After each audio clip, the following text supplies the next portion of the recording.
Welcome to Shatter. Support the channel by liking, commenting, and subscribing. I promise even more interesting stories. She told me she wanted a break on a Tuesday, right after work. She waited until I sat down, took off my shoes, and reached for the remote. Then she dropped it like a memo. Flat, casual, rehearsed. I just think we should take some space. See where we are. No hard feelings. No fight. No betrayal. Just distance. That was her pitch. I looked at her for maybe 3 seconds. Long enough to see she had already made up her mind. She didn't look nervous. She looked free. I said one word. Sure. That was it. She blinked, like she didn't expect agreement. Like she wanted resistance. But I didn't give her any.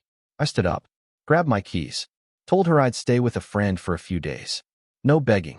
No guilt trip. No, we can fix this. The door closed behind me. Not with anger, but with finality. What she didn't know was this. That wasn't the beginning of a break. That was the beginning of her becoming a memory. I didn't cry in the car. Didn't call anyone. Didn't drink or spiral or write a long message at 2 a.m. I drove to a hotel and slept better than I had in months. Because something inside me shifted. That one word, sure, wasn't surrender. It was clarity. She thought I'd chase her. That I'd orbit around her absence like a loyal planet waiting for her gravity again. But I didn't. I started working out again. Picked up my camera, something I hadn't touched in 2 years. Met with old friends. Quietly. With purpose. Day 3 into the break, I stopped checking my phone for her name. Day 5, I disabled read receipts. Day 6, I changed my locks. On day 8, I went on a date. Not out of revenge. Not to get even. But because I realized I had been waiting too long for someone to notice I existed. And now that she was gone, I finally had room to rebuild. I didn't hate her. I didn't wish her harm. But I wasn't hers anymore. And she had no idea that by asking for space, she'd opened a door that would never lead back to her. I didn't tell anyone at first. No announcements. No status updates. Because the story she had crafted, just a break, wasn't mine to defend. I wasn't broken. I was awake. The guy she paused was already becoming someone else. And that terrified her more than anything. I moved out of the apartment within a week. Not out of pain, but precision. Left no trace. Took only what I owned. She came back to the same couch, the same walls, the same mirror, but without me in the reflection.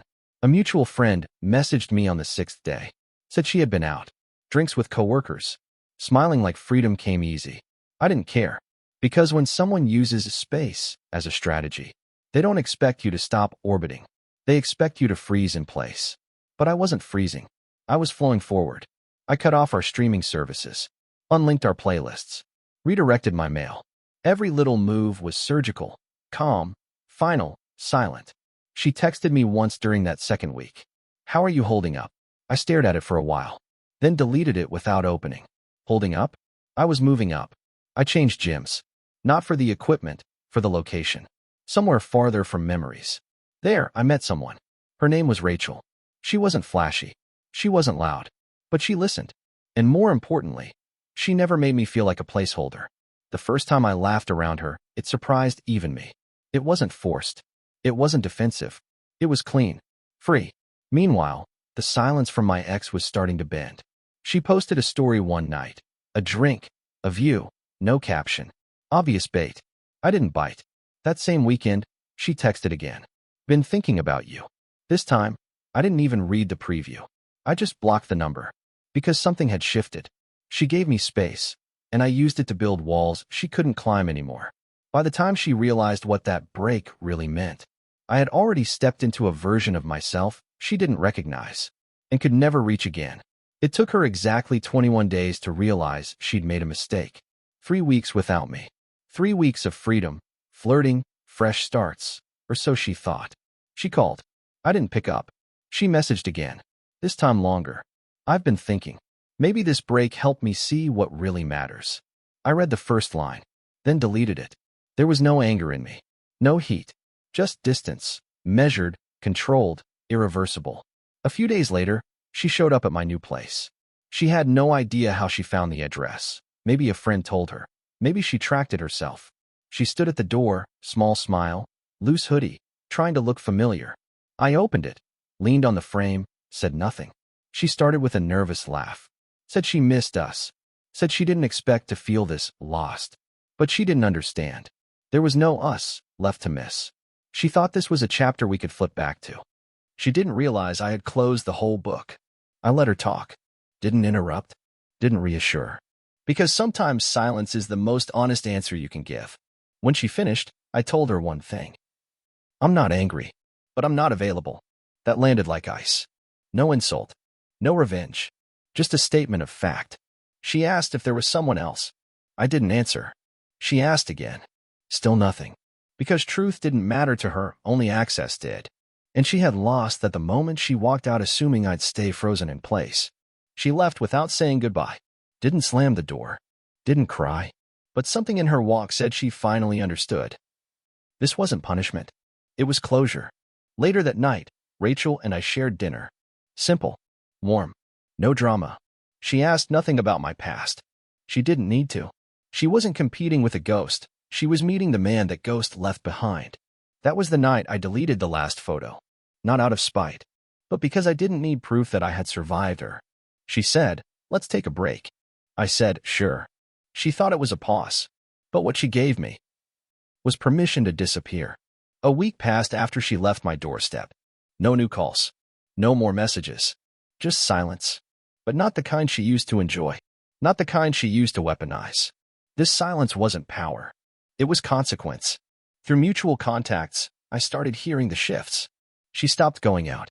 Her posts became fewer, then vanished altogether. The party girl persona she tried to wear during the break faded fast. Like a borrowed mask slipping off under real light. Someone told me she was asking questions. Where I'd been. Who I was with. Why I was so cold now. She still didn't get it. Cold isn't what I became. Cold is what she taught me to survive in. She used to mock consistency. Called it boring. Said she wanted freedom, space, more. Now she was calling that emptiness clarity. But clarity only comes when the fog clears. And by then, I was already on the other side. One evening, I bumped into a friend of hers at a bookstore. Accidental. Brief. But I caught the hesitation in her tone when she asked how I was doing. I said, peaceful. She smiled, that small, uncomfortable smile people give when they realize the version of you they were warned about doesn't exist. I paid for my book and left. Didn't ask about her. Didn't care to. Because I wasn't just over the relationship. I was over the part of me that thought I needed her approval to breathe. At home, Rachel was painting by the window. Music low. Nothing forced. Nothing staged. She looked at me once, nodded, and kept painting. That nod meant more than all the words I used to beg for from someone who thought love was a currency she could devalue at will. And in that quiet, I made a decision. I wasn't going back. Not mentally. Not emotionally. Not in memory. I didn't need closure. Because closure implies there was still something to seal. What we had was already dust. She just hadn't noticed it had settled. By the 5th week, her silence turned into movement. But not forward. She started reaching out to old friends. Ones we hadn't spoken to in months. Mutuals who never picked sides, until now. One of them sent me a screenshot. A message from her. I don't know who he is anymore. He's just gone. They asked if I wanted them to reply. I said no. Let her sit with that sentence. Because she was right. I was gone. But not missing. Just evolved. She had expected a pause. A limbo where I'd wait for her to come back enlightened, ready to talk. She didn't expect movement. She didn't expect replacement. Because people like her don't really take breaks. They take inventory. They go looking to see if what they have is enough, or if they can do better. And when better doesn't answer the door, they return. Pretending they had a moment of clarity, when all they really had was rejection. What she didn't know was that the moment she let go, I didn't freeze. I started running. I updated my resume. Applied for a new role out of state, one I never pursued while we were together because she didn't want to relocate. Got the interview. Booked the flight. Packed light. Rachel drove me to the airport. No drama. No promises. Just a kiss on the cheek and a quiet, good luck. That night, while I was in the hotel reviewing talking points, she called again. Blocked number. Voicemail left. I didn't listen. Because I knew what would be there. Some mix of nostalgia, confusion, and soft manipulations wrapped in regret. But none of it mattered anymore. Not to who I was now. The next morning, I crushed the interview. Felt light. Direct. Unapologetically sharp. A week later, the offer came in. More money. More control. A new city. A new future. I didn't tell anyone except Rachel. She smiled and said, "You're finally moving like you're the main character." And for the first time in years, I felt it. Meanwhile, back home, the texts kept coming. Shorter now, more desperate. One simply said, "Please." But I wasn't ignoring her to hurt her. I was ignoring her because she was no longer relevant. She gave me space. I turned it into a launch pad. She thought it was a timeout, but I used it as a doorway to step out of the version of myself she thought would never leave. She always assumed I'd orbit. Even during the silence, she thought I was somewhere nearby, waiting, watching, hoping. But by week 6, that illusion shattered. A friend told me she had started showing up at places I used to go. Same coffee shop, same grocery store, even stopped by my old gym. I wasn't there. I hadn't been for weeks. She left one of the trainers her number, said she lost touch with me and just wanted to reconnect. He didn't pass it on, because people were starting to see the pattern. The same people who once thought we were perfect now watched her unravel. She posted a photo of us on her story. Caption, "Some things you don't replace." A friend sent it to me. I didn't reply, because here's the truth. Some things you don't replace, not because they're rare, but because they're lessons. And I had learned enough. Rachel noticed, of course, the shift in my focus.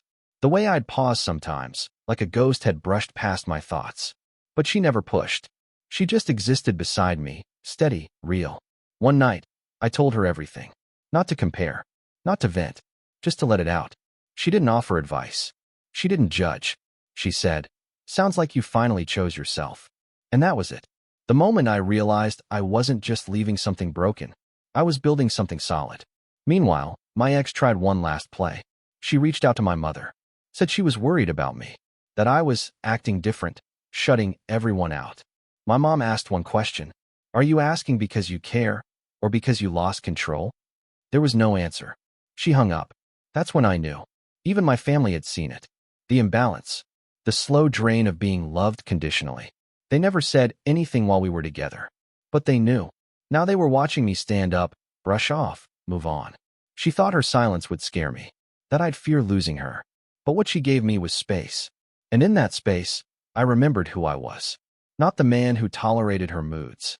Not the one who tried to fix her cold spells with more effort. But the version of me that never needed to beg to be seen. By the 7th week, she started slipping in places where her mask used to hold firm. She looked polished on the outside. New photos, new makeup, captions about healing. But those closest to her were beginning to ask questions. Someone told me she broke down at brunch. Tried to act casual, but when a friend joked, maybe he moved on, she dropped her fork and didn't pick it back up. The control she once had over the narrative was collapsing. Not because anyone exposed her, but because the version of me she expected to stay wounded had gone silent too long. People don't expect men to go quiet without a scene. They assume the silence is temporary, a build-up. But my silence wasn't waiting. It was replacement. The more she reached out to others, the more obvious it became.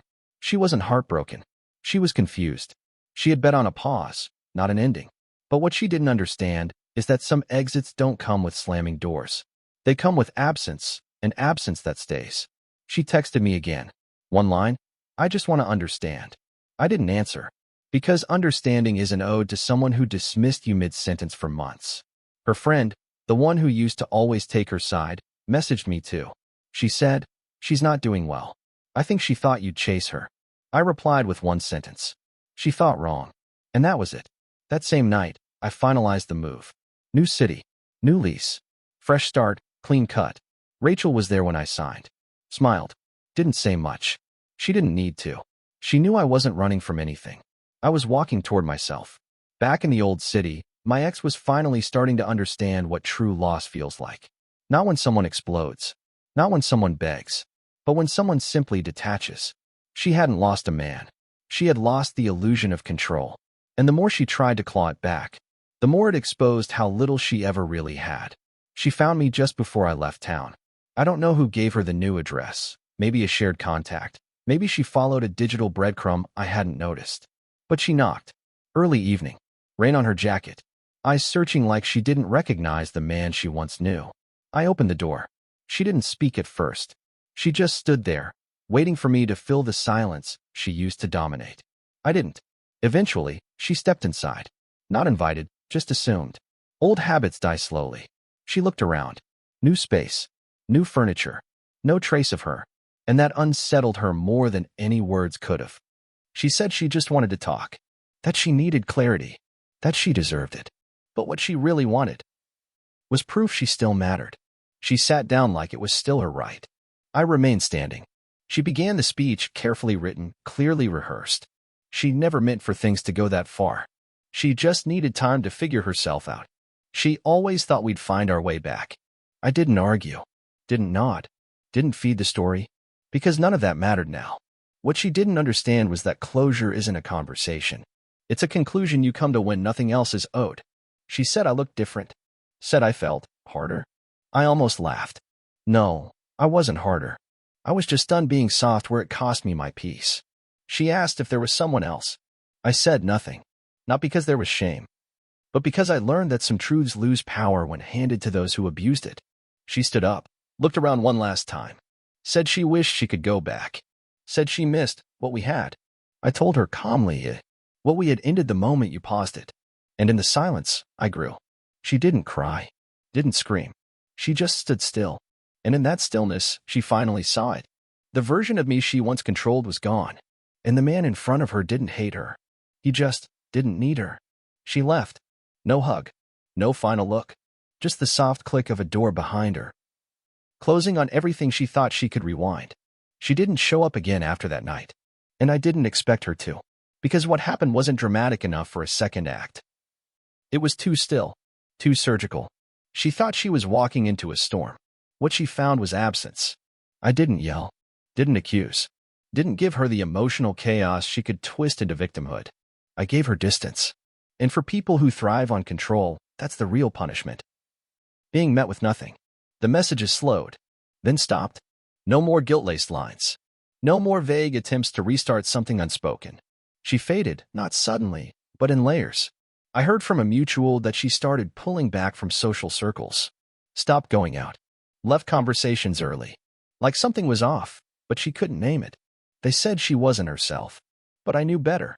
She was finally herself, without the attention, the fallback, the man she once thought was too loyal to leave. One day, I saw a photo of her online, smiling, alone. But that wasn't the point. It was the caption. No more waiting. I smiled, too. Because I wasn't waiting either. At work, things had shifted. I'd landed a new project, one that came with autonomy. I took it without asking for permission. Didn't check in with anyone. Didn't explain. I was no longer adjusting to someone else's expectations.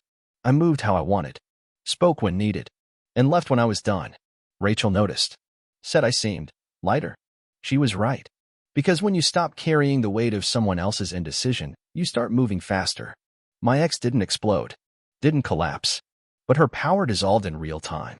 It wasn't a fall from grace. Just a slow evaporation of relevance. Not because I made it that way, but because when you remove access, some people have nothing left to say. She once said she needed space. I gave it to her. And in that space, I found clarity, purpose, peace. The man she paused had left the room, and the one who replaced him wasn't looking back. I moved out of the state 2 weeks later. Not because of her. Not to escape anything. But because staying would have meant standing still. And I wasn't that man anymore. The apartment was clean. No reminders. No souvenirs from a story that ended in silence. I packed light. What I didn't take, I donated. What I didn't need, I deleted. There was no ceremony. No dramatic last glance. Just a locked door behind me and a quiet elevator ride to something better. The new place had no echoes. No spots where arguments used to live. No places where I used to shrink so she could shine. Everything was mine again. Not just the keys, but the space inside me she once filled with doubt. People say healing is messy, but sometimes it's just movement. Consistent, cold, and clean. I never blocked her on everything. That's the part no one gets. I didn't need to, because she stopped reaching out once it became clear I wasn't a loop. I was an exit. She told herself a story. That I needed time. That I'd come around. That I'd realize what we lost. But I didn't lose anything. I reclaimed it. She gave me a break. I used it to break away. Rachel and I never defined anything. Didn't need to. We moved in rhythm, no promises, just presence. She once asked, "Do you think she regrets it?" I said, "She doesn't regret me. She regrets losing her audience, because that's all it ever was to her. A performance, but I'd left the theater, and the lights don't shine as bright when no one's watching. One day, months later, I got a final message. No name, no photo, just a number I recognized. I'm sorry. That was it. I didn't reply, because some messages aren't for answers. They're just echoes. She didn't want forgiveness. She wanted relevance. She wanted to be remembered. But I had already let her go in the most unforgivable way. Calmly, without rage, without noise. Not to hurt, but to heal. Not to make a point, but to never look back. She once said she needed space. I gave her the one thing she never thought I'd have the strength to deliver. Distance she could never cross again. And when people ask what happened to us, I say only one thing. I didn't disappear. I just stopped showing up where I wasn't respected. Real men don't explode. They exit. Subscribe for more power stories.